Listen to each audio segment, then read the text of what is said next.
Coming home in the evening, each day much on my mind. Fast. Hi there, peace unto you. My name is Rashida Ali and welcome to Rashida TV, a place to be to gain practical tools on how to create tranquility in your heart. Now welcome to another episode of Rashida TV, and in today's video I've got a special guest for us. My guest today is the author of Step Up, Embrace the Leader Within, a book that is dedicated to supporting Muslim women discover their inner leadership and step up in every aspect of their lives. She is the founder of the beautiful Muslima Academy and a great Ramadan giveaway. She's known internationally as the Peaceful Parenting Coach, as well as a business performance coach for Muslim women who wish to build a six-figure business in 12 months. Her primary focus is on supporting women to step up and embrace the leadership within themselves so they can take charge of their lives rather than their life take charge of them. And my guest today is no one but Kathryn Jones. Thank you so much, Kathryn, for coming on the show. I'm super excited. I'm really grateful. Thank you so much. I'm grateful to be here. Thank you for inviting me. Yeah, so like I said in the introduction, and I'm sure some of our viewers they know you, and they know that you're the lady who does the Me Summit, and everyone is super excited. And I've always thought about this Me Summit when it was going on. The whole thing you put into it, the whole effort you did.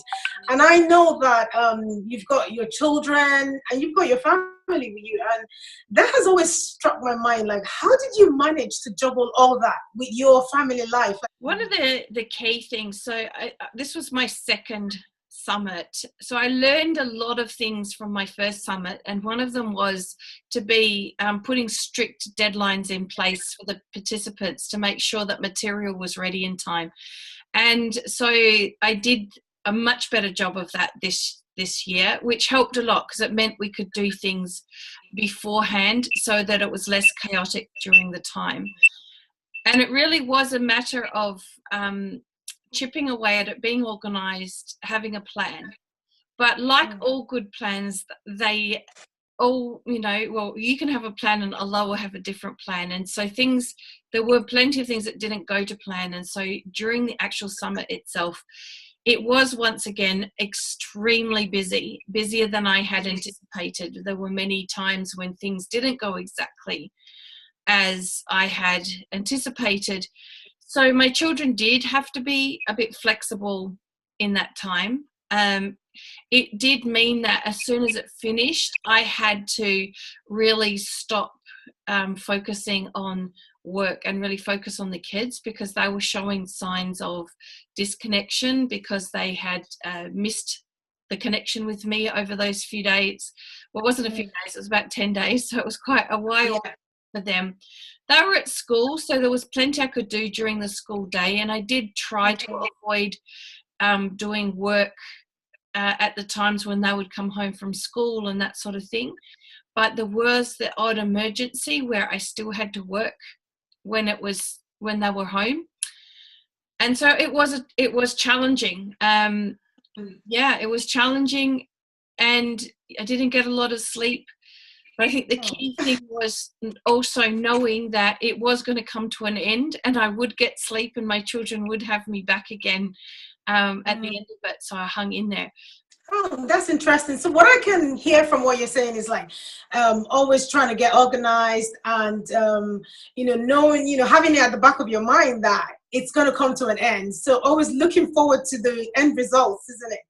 And also, do you think it's advisable to kind of tell the kids about what is about to happen, or tell your family like, okay, this is a busy period and I want you to bear, just understand that I'm going to be really busy? Does that help? So yes, but kids forget, of course. Obviously, being the Peaceful Parenting Coach, which is one of my hats that I wear, the best idea is to not if we haven't explained it and then we just get frustrated and freak out our kids, of course that's not a very helpful way of going about it. So the more we can communicate with them, the better. So one of the things, when there were times when I really needed them to be patient, explaining to them how long they would have to be patient for was helpful. So I would say to them, no, look, this has happened. I'm going to need an hour without interruption to get this done. Okay. If you don't interrupt me, then I'll be finished much quicker. But if you interrupt me, it's going to take much longer. So do you think we can do this? Sometimes some incentives were a good idea. Yes. You know, what would they like for their favorite dinner or something, you know? Oh, okay. That's a good tip. I'm not really into bribery, but there were times when it was like, okay, let's negotiate a win-win situation here. But I do think it's important to communicate with children. They do try to be a lot more cooperative and helpful if they know what's going on and how long they have to be patient for. Sometimes we forget to sort of say, look, it's just, I need patience for another hour. Can we do that? Can we manage that? As opposed to saying, look, I just need you to be patient, because they don't know how long they have to hang in there for it that way. Even us as adults, we work better if we know that we have a time frame to work to. Well, I really love that, actually. And you know, that's something I'm going to take away from this interview, like just telling them like the exact, you know, obviously kind of that time frame, like, okay, I just need you to be patient for maybe an hour, and you know, they will know. Obviously they know, they probably will check the time and come back maybe after an hour and be like, well, you said an hour, what's happening? But at least they kind of have an idea. So that's really beautiful. That's my really 7-year-old would set the timer on the iPad. So you've got to make sure that you're fairly accurate with your timings. So if you're going to say you're going to be 5 minutes and he's going to set a timer for 5 minutes, it will be 5 minutes. Wow. Okay, so maybe I'll probably give myself more time then. Yeah, I think extra sometimes. time. Yeah, so when we're wanting our kids to be patient, maybe we should double the time just to, you know, cope with the interruptions that are going to happen, because one of them will have what they consider to be an emergency, like, where's a pen? So, you know, those real kids' emergencies. Yes. I'm doing my homework, where's a pen? Or I wish that would be one of the questions they would ask, or I'm hungry, or I'm bored. All those emergencies. Now, just saying that, you know, you know, your book that has been out, which really talks about embracing the leadership within it, and you know, just telling my viewers, like, that book is actually so inspiring, and everyone must read it. It's such a lovely book. You know, when I was, you know, having a look at it, and I thought, you know, as a woman, it says, you know, embrace the leadership within. Obviously, when you finish reading it, then you kind of understand how you can embrace the leadership within. But for our viewers who maybe haven't read the book, can you just kind of explain briefly on how, you know, a woman can embrace that leadership she's got within her, especially a woman who is married? And you kind of think that, oh, you know, the man, you know, the male figure is the one that has to be that leader. So one of the misconceptions we have is that because the man is the head of the household, and because it says that we're to be obedient to husbands, that means that we have to be, you know, completely submissive and not have a role to play in leadership. So one of the ways in which I try to explain it is I go back to the days when I was in the IT industry. So my first career was in IT, and I was a leader of a particular team, the support group for our system. And sometimes the CEO would make decisions for my team based on what the company would need, and I would know that that wasn't really a good idea for my team. My team was supporting the system that was about to be closed down. So you had to look after them because we needed them long enough to keep supporting it until we could switch over to the new system. But they also knew that the minute we did that, they would be out of a job. So you had to nurture the relationships with this particular team. So making too many changes that might rattle things there was going to be disastrous. And so I would just go into my CEO's office and I would just say to him, look, if you do this, this, this, and this, it's not going to work very well for the team because of this. How about we do it this way? And every time he listened and every time he actually did what I had suggested so that we could preserve that team. So even though he is the CEO, he was the head of the company, I still had a very significant, important leadership role within the company that if I hadn't taken that leadership role and spoken up, then we would have had a mess with that team, and we would have ended up with an issue of not having enough people to support that system until we had to shut it down. So we can then sort of say, okay, this is what it can be like within marriage too. While in Islam it says the man has the final say, so he's like the CEO in the family, the wife is pretty much like I was as another leader within the organization. So if the dad comes home and he goes, I want things to be done this way, and you know how they often are. They're not in the house all the time. They're hardly ever home. And then they come home and they want to dictate the way things are done at home, having not seen what's going on or really understanding what's going on for everybody in the house. And so it's not often it doesn't work. So we can be leaders by going, obviously in the most respectful way, exactly like I would with my CEO, is you don't just, I wouldn't have ever barged into my CEO's office. I would make an appointment. I would set it up so that it's a proper conversation. I wouldn't have grabbed him in the corridor and say, hey, that's not going to work. I would set it up properly to have a proper conversation about it. We need to do the same thing in the family and set up a proper conversation to then speak about it in a very logical way, just like I would with the CEO. Okay, so this is what's going on. This is what you want to do, and I would love to understand more why you want to do it. But I can see that if we go that way, that this, and this will be an issue. I have a few ideas on what we might do instead, but I'd love to hear first, why is it so important to you? And like give them, the husbands, the opportunity to explain what it is they're trying to achieve. Because if we understand what they're trying to achieve, we might be able to suggest some great solutions for it, like ways around it. And that's stepping up and being the leader within marriage. Wow. It's not about disrespecting. It's not about disobedience. It's not about anything. It's just about going, hey, this isn't going to work.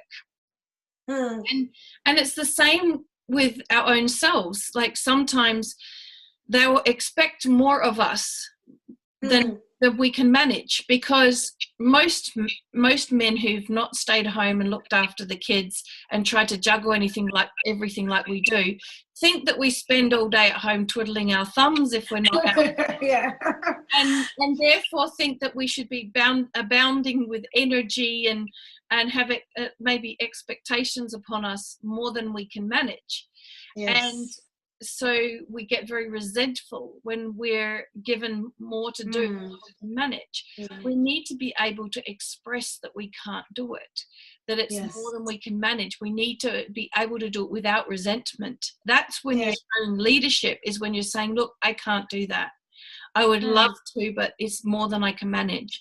Can we figure out another way? You know, so this is leadership. Leadership of our own lives is in charge of what we can and can't do, taking charge of what's good for us and what's not good for us, and not being scared of authority or above us, and speaking up. Yeah, wow, that's, amazing. And when you were speaking, like something really lovely that I actually struck me was the whole, I like the way you made it look like a CEO kind of thing. So if you're gonna talk to your husband, and I'm sure this would work with children as well, like if you're gonna talk to them and tell them okay, we can't do it this way, or we can do it another way. You wouldn't go, just talk to your CEO anyhow. You're going to remember the fact that, okay, this is my boss. I need to understand that. I need to speak to him properly. And you will get a better result that way than just going in and saying, well, no, we're not doing it that way. We're doing it my way. Or you become like an authoritative leader. Yeah. So that's really amazing. I wouldn't even use the word leader with someone who's doing that, because that's not leadership. That is trying to control. And I actually have a chapter in my book about the difference between leadership and control. Trying to control things comes from an insecure place. Leadership comes from a real sense of security, a sense of self-confidence. It comes from a neutral place inside, so there's not an emotional rush going on. You're calm and collected, and because you're coming from that neutral space, you're also come across very respectful. And so when you're dealing with the other person, their defenses are less likely to come up, because they're not going to feel attacked. They're going to feel approached. And there's a big difference to approaching someone to attacking someone. But a lot of the time as women, what you're not realizing is that we're attacking people because we're feeling resentful or overwhelmed or frustrated. We've allowed it to get to that. And I say that we have allowed it because by not embracing the leader within, by not speaking up, we have allowed ourselves to get into that overwhelm, into that frustration, into that resentment. We've actually created that by not saying anything. We've created that, and I'm excluding here people who are in abusive relationships. Obviously it's different, okay? So I'm not talking about that. I'm talking about general relationships here. We can talk about abusive relationships in a minute, because unfortunately we have way too many of them out there. But in a general relationship, a lot of the resentment that we carry around is self-created, because we have imagined that we can't speak up. We've imagined the repercussions if we speak up. We have held ourselves back from fear of what the other person might think or say, by fearing that if we say we need help, that they'll think that we're not good enough because we haven't been able to do it ourselves. Or if we say, no, we can't do that, that they're going to be angry. They may well have an emotional reaction, but we don't take responsibility for that emotional reaction, because that's coming from their own thinking around things. Yes. We are being true to ourselves, we're being honest, and we're being respectful, then we have not crossed any lines with anyone. We are just being truthful and honest and upfront. And when we're not allowing ourselves to step into that truthful state and really say what is really going on for us, we become resentful, we become snappy, we feel insecure. And so that's when the controlling behavior happens, and that's when everyone around us feels like it's scary to be around us, tries to avoid having conversations with us. So men might start working longer hours because it's like scary to come home, because they get met at the door by this list of all these things that they've done wrong. Or all the things the kids have done wrong, or whatever. And it's kind of like, oh wow, I really don't feel like going home. It's very prickly at home at the moment. I might do an extra few hours work instead. Of course that compounds it, because then she's more resentful because he thinks his work's more important than her. And we're doing it to ourselves most of the time. The men are, look, they're not innocent. There's certain things, of course, that the men could do better.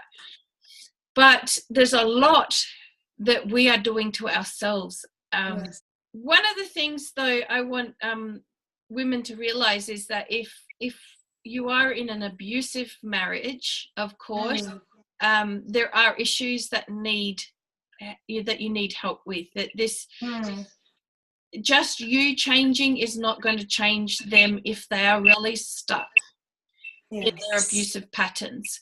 And the problem with abusive relationships is that the dynamic usually is already skew, in that it's all about her having to bend and twist and try and change in order to please him. And I don't want women who are in that situation to think that, oh, if I just change myself a little bit more, it's going to make it all better. Because I've been in an abusive relationship and it doesn't work that way. What I'm talking about is when we're in a relationship that isn't an abusive one, or at least you know that you've had really strong patches where it wasn't abusive. If it's got to an abusive state, it could well be that it's just all the built up resentment and stuff going on, and there's still that you can turn this relationship around simply by stepping up yourself. So yeah, those are the sorts of things I would love women to make sure that they understand. The last thing I'd want in the world is to set a woman up to think that she can change an abuser by changing herself even more.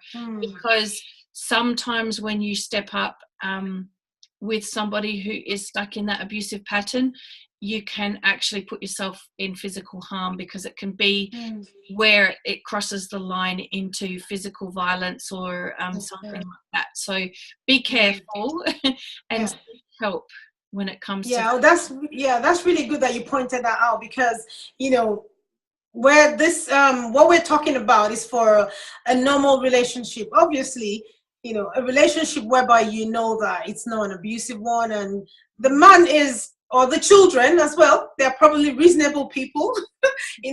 So just for viewers that, which is it's very important to point that out. Thank you so much for that.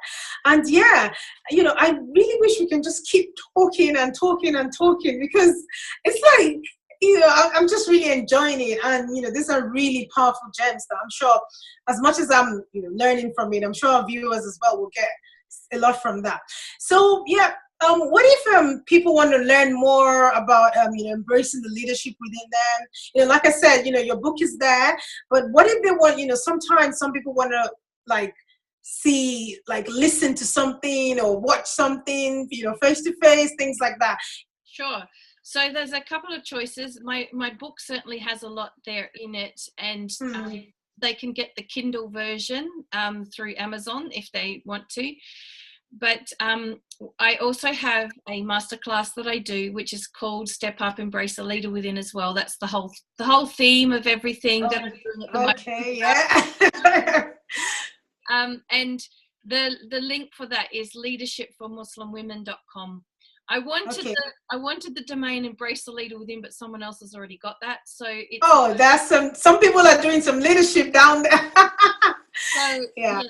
So leadershipformuslimwomen.com is where the masterclass is, and so I talk about embracing the leader within, and what's getting in the way of that, why we struggle with that. I think the key lesson for me was being able to say no, because I grew up as somebody who didn't seem to be able to have a voice to say no, and it was really powerful to learn how to say no. Yeah, that's a very, very big thing. I struggle with that as well, saying no, and I'm sure a lot of people that out there struggle with that. So that's something to really learn how to overcome that. So thank you so much for coming, and I really, really enjoyed you. I really hope I'll have you here again very soon. Thank you so much. You're most welcome. It was my pleasure. Thank you. That's all we've got for you today, and I really hope you enjoyed this interview just as much as I did. Now, did you like this video? Well, don't forget to subscribe to my channel, and please share with your friends and families. Remember, having tranquility in your heart is the key ingredient to having a successful and a happy life. Thank you so much for watching, and God willing, I'll catch you in the next episode of Rashida TV.